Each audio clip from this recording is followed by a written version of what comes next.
Welcome to my YouTube channel super academy. I am Mukhtiyar. तो मेरे साथियों और प्रिय विद्यार्थियों, आज जो हमारी क्लास होने वाली है वो मॉडर्न हिस्ट्री में हमारी पिछली क्लास जो थी हमारी, उस पिछली क्लास में कल की क्लास में जो हमने कराया था वो कराया था साइमन कमीशन का टॉपिक। क्या कराया था? Simon commission. Simon commission Bharat कब आया? साइमन कमीशन ब्रिटेन से कब चला था? साइमन कमीशन का भारत में आना क्यों हुआ? साइमन कमीशन का आने का रीजन क्या था? वो सारी डिटेल में बता चुका पिछली क्लास में। तो जिस भाई या बहन ने अभी तक पिछली क्लास को ना देखा हो तो वो पहले पिछली क्लास को देखें, फिर उसके बाद इस क्लास को देखें, ताकि वो पीछे से अगर समझ में आ जाएगा, यानी पिछली क्लास अगर अच्छे से समझ में आ जाएगी तो फिर ही आगे की उसके बाद की ये बातें अच्छी तरीके से समझ में आ जाएंगी। ठीक है। तो जिस भाई या बहन ने अभी तक चैनल को सब्सक्राइब ना किया हो तो प्लीज चैनल को सब्सक्राइब कर लें, बेल आइकन के बटन को ऑल कर लें, ताकि हमारी आने वाली हर वीडियो का नोटिफिकेशन आपको समय समय पर मिलता रहे। ठीक है। तो चलें, टाइम को ज्यादा बर्बाद ना करते हुए क्लास को शुरू करते हैं।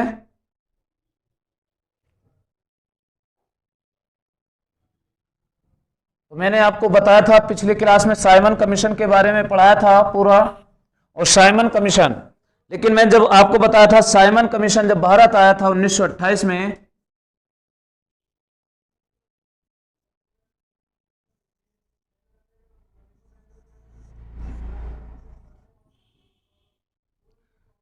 साइमन कमीशन वापस जाओ।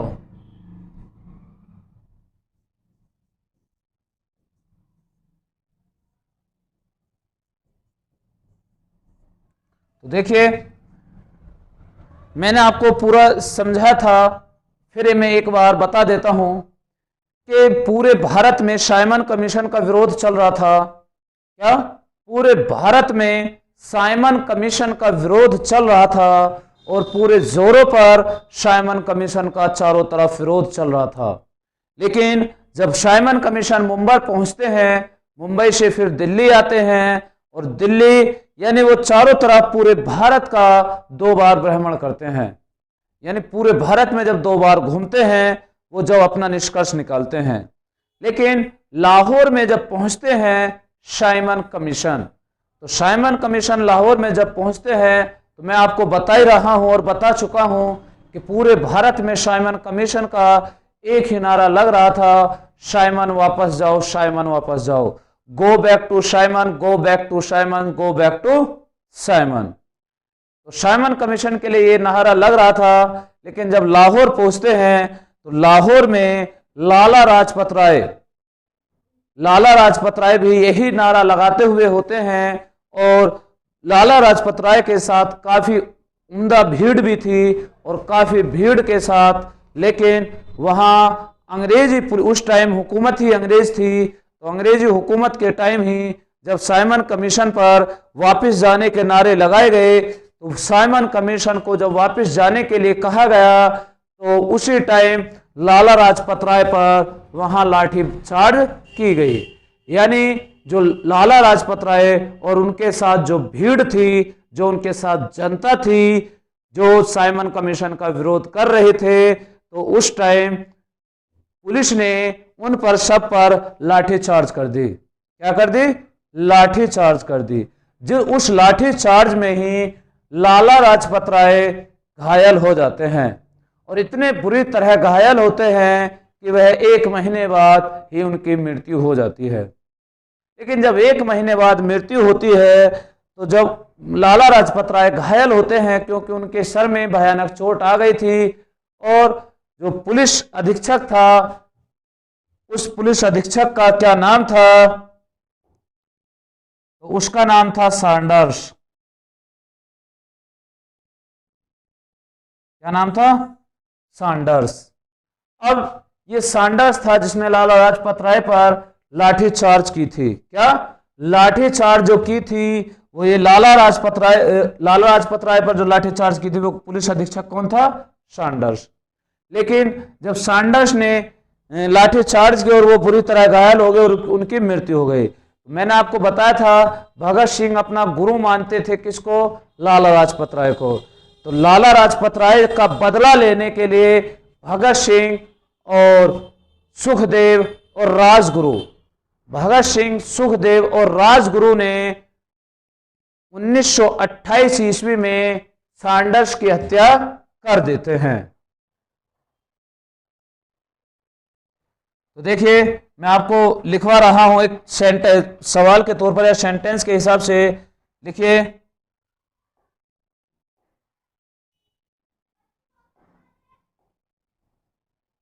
1928 में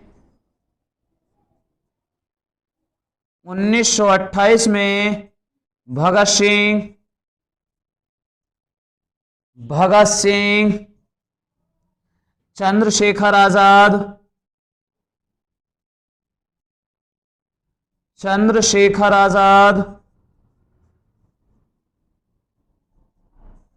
और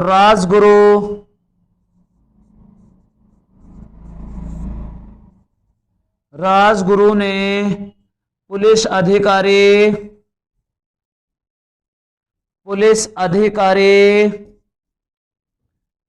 सैंडर्स की लाहौर में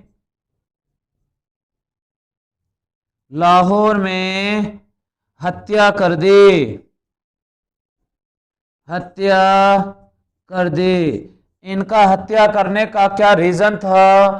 तो इन्होंने जो हत्या की थी वो उनका रीजन था लाला लाजपत राय का बदला लेना। लाला राजपत राय का बदला लेना इनका क्या था? रीजन था।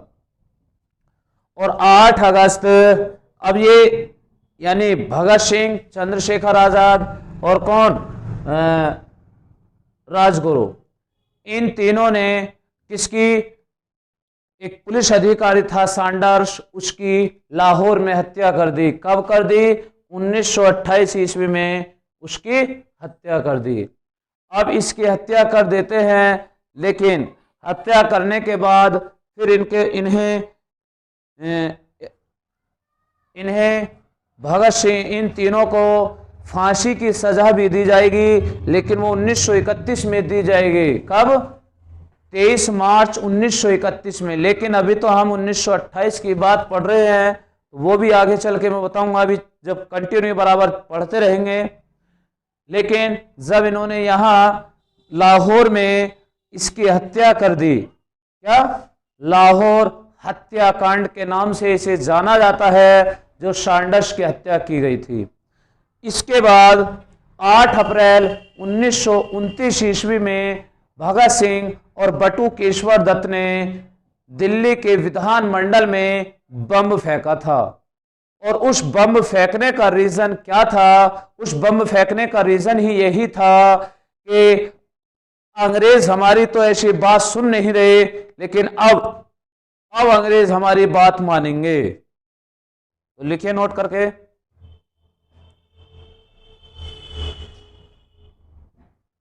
चमक रहा होगा? सही चमक रहा ना? यहां चमक रहा होगा, देखिए। तो लिखिए 8 अप्रैल 1929 को भगत सिंह और बटू केशवर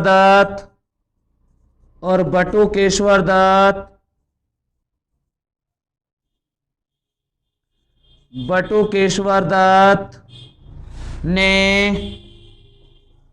केंद्रीय विधानमंडल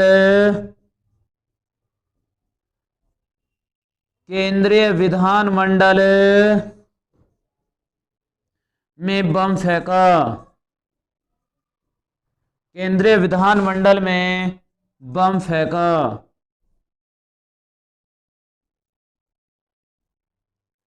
तथा भगत सिंह ने इंकलाब जिंदाबाद का नारा लगाया है। इंकलाब जिंदाबाद का नारा लगाया।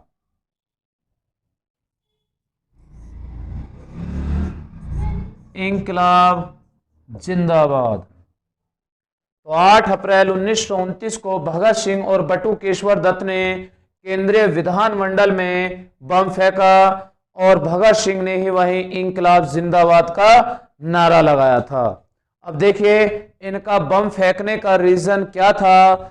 जब इनको पकड़ा गया तो पकड़ने से इनसे पूछा गया कि आपने बम क्यों फेंका है। तो इन्होंने बताया था कि हम अब से पहले अपनी मांग कर रहे थे तो आप सुन ही नहीं रहे थे। अब हमें जनता को या तुम्हें, क्योंकि जब आप हमारी बात नहीं सुन रहे थे तो ताकि आप हमारी बात सुने, इसलिए हमने इस असेंबली यानी इस केंद्रीय विधानमंडल पर बम फेंके हैं। तो उन्होंने ये कहा, यानी अंग्रेजी जो सेना थी, जब उन्होंने अरेस्ट किया था कि आखिर बम फेंकने से ही क्या आप मारना चाहते थे, लेकिन क्या आप ही बताइए मुझे, क्या आप मुझे ये एक बात का सवाल का जवाब दीजिए, क्या अगर भगत सिंह या बटुकेश्वर दत्त बम फेंकना चाहते, उनको मारना चाहते, क्या बम फेंक कर वहीं खड़े रहते? नहीं रहते ना। लेकिन वैसे ही इन्होंने क्या था, बटुकेश्वर दत्त और भगत सिंह ने बम असेंबली में फेंक दिया, केंद्रीय विधानमंडल में बम फेंक दिया और बम फेंक कर वहीं खड़े, भागे नहीं, वहीं खड़े रहे, क्योंकि उन्हें पता था कि ये जो हम बम फेंक रहे हैं इससे किसी को कोई नुकसान नहीं होगा। सिर्फ इतना है कि एक जो केंद्रीय विधानमंडल चल रही है उसमें अफरा तफरी मच जाएगी। अब जैसे अफरा तफरी मची कि हाँ बम कहां से आया, क्यों आया, जब पता चला कि वहां से, और वहां खड़े होकर भगत सिंह इंकलाब जिंदाबाद का नारा लगा रहे हैं और उनको गिरफ्तार कर लिया गया। ठीक है, जब इनको गिरफ्तार किया गया तो इस गिरफ्तारी में फिर इसके बाद एक नेहरू रिपोर्ट आती है। कौन सी? नेहरू रिपोर्ट आती है, और नेहरू रिपोर्ट जाती है वो 9 अगस्त 1928 को होती है, जिसमें 7 सदस्य होते हैं। कितने? 7 सदस्य होते हैं। तो लिखिए 28 अगस्त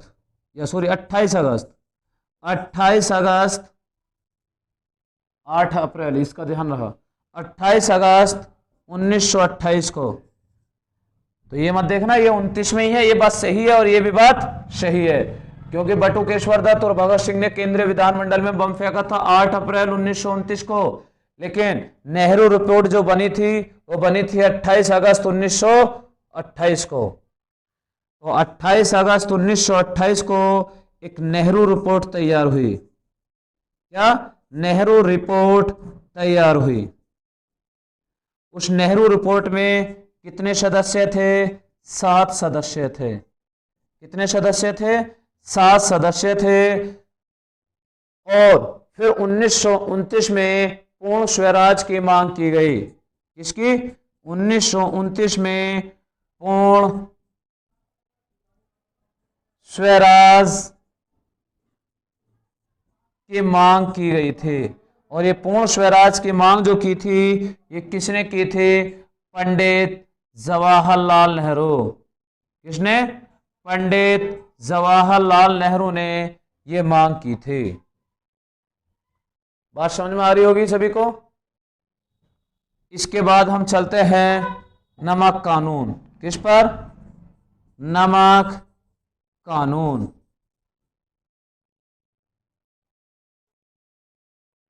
किस पर? नमक कानून। अब देखिए नमक कानून क्यों आया, ये रीजन क्या था। आपको पता होगा नमक कानून कब आया था। तो नमक कानून 1930 में लाया गया। उस टाइम जो भारत के वो थे वायसराय, वो कौन थे? ठीक है, भारत के वायसराय कौन थे, या नमक कानून आने का क्या रीजन रहा, नमक कानून के विरोध में महात्मा गांधी क्यों खड़े हुए, अब सारी डिटेल मैं आपको बताने जा रहा हूं। ठीक है, तो नमक कानून, पहली बात तो था क्या, नमक कानून ये था, अंग्रेजों ने ये नियम बनाया था कि कोई भी भारतीय नमक की अपनी कंपनी नहीं बनाएगा। क्या, कोई भी भारतीय नमक की अपनी कंपनी नहीं बनाएगा, और वो कंपनी जो होगी वो अंग्रेजी कंपनी होगी, सिर्फ और सिर्फ अंग्रेजी कंपनी होगी। और अंग्रेज से, यानी जब अंग्रेजी कंपनी होगी तो अंग्रेजी कंपनी से ही नमक खरीदना होगा। अब ये बात तो उनकी एक मर्जी की बात हो गई कि अगर भारतीयों की कंपनी ना होगी, अंग्रेजों की ही कंपनी होगी, तो इसका मतलब उनका जितना मन चाहिए वो नमक को उस भाव बेच सकते हैं। ठीक है, ये तो उनकी एक मन चाहिए होगी। तो इसी बात को लेकर महात्मा गांधी इसके विरोध में खड़े हुए थे। महात्मा गांधी ने यह कहा था कि ऐसा तो नहीं कि कोई भी भारतीय की कंपनी नहीं होगी, भारतीय कंपनी होगी, लेकिन अगर फिर जब भारतीय कंपनी की बात रखी गई तो उस पर टैक्स रखना भी स्टार्ट कर दिया।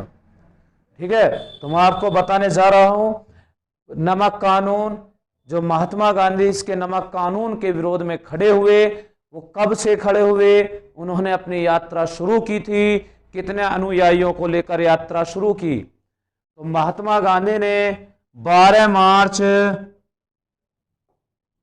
कब, 12 मार्च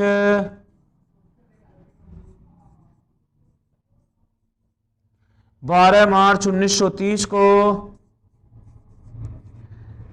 यात्रा शुरू की, डांडी यात्रा। क्या, डांडी यात्रा, किस नाम से, डांडी यात्रा के नाम से शुरू की। अब ये डांडी यात्रा को शुरू किया गया, ये शुरू किया, किसने शुरू किया था, महात्मा गांधी ने। लेकिन महात्मा गांधी ने डांडी यात्रा को जो शुरू किया था वो 12 मार्च 1930 को शुरू किया था, और जो इसका अंत हुआ था वो मार्च के बाद, यानी अप्रैल, 6 अप्रैल 1930। तो अगर मैं आपसे एक बात कहूं, डांडी मार्च या डांडी यात्रा कितने दिन की थी, यानी डांडी यात्रा कितने दिन की हुई, तो आप जानते हैं कितने दिन की। देखो, मार्च में दिन होते हैं 31, 12 मार्च की बात ये है, 12 ये तो हो चुके थे, यानी कितने बचे, 19, और 6 ये 25, यानी हम कह सकते हैं 24 या 25 दिन की यात्रा रही थी। कितनी, अब इन्होंने जो यात्रा शुरू की वो कितने अनुयायियों को लेकर शुरू की थी, तो 78 अनुयायियों को लेकर, 78 अनुयायियों को लेकर अपनी यात्रा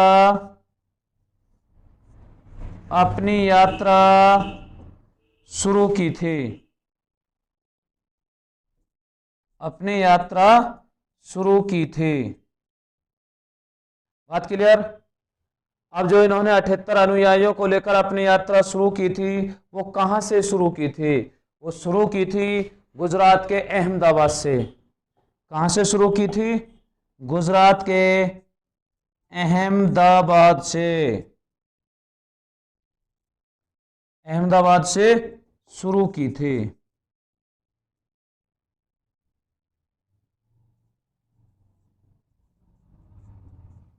अगर हम बात करें इसमें टोटल कितने किलोमीटर की यात्रा तय की गई थी, कितने, तो इसमें कुल 385 किलोमीटर की कुल दूरी तय की गई थी। 385 किलोमीटर की कुल दूरी तय की गई थी, तय की गई थी। बात समझ में आ गई सभी के? आगे बात सभी के समझ में? तो चलते हैं मेरे भाई और बहनों, आज की क्लास को हम यहीं तक रखते हैं, फिर नेक्स्ट क्लास में लेकर आएंगे। अब इसके बाद हमारा जो टॉपिक होगा वो होगा गांधी इरविन समझौता, सॉरी गांधी इरविन समझौता, यानी गांधी इरविन समझौता, या हम कह सकते हैं जो रहा था सविनय अवज्ञा आंदोलन। क्या हम करेंगे इसके बाद? सविनय अवज्ञा आंदोलन, या उसके बाद फिर हम चलेंगे जो गोलमेज सम्मेलन हुए थे। कितने हुए थे गोलमेज सम्मेलन? 3 हुए थे। गोलमेज सम्मेलन होने का क्या रीजन था, यानी क्या कारण रहा गोलमेज सम्मेलन होने का, और गोलमेज सम्मेलन में गोलमेज सम्मेलन में कितने भारतीयों ने भाग लिया, तो सारी जानकारी हम इसके बाद नेक्स्ट क्लास में लेंगे।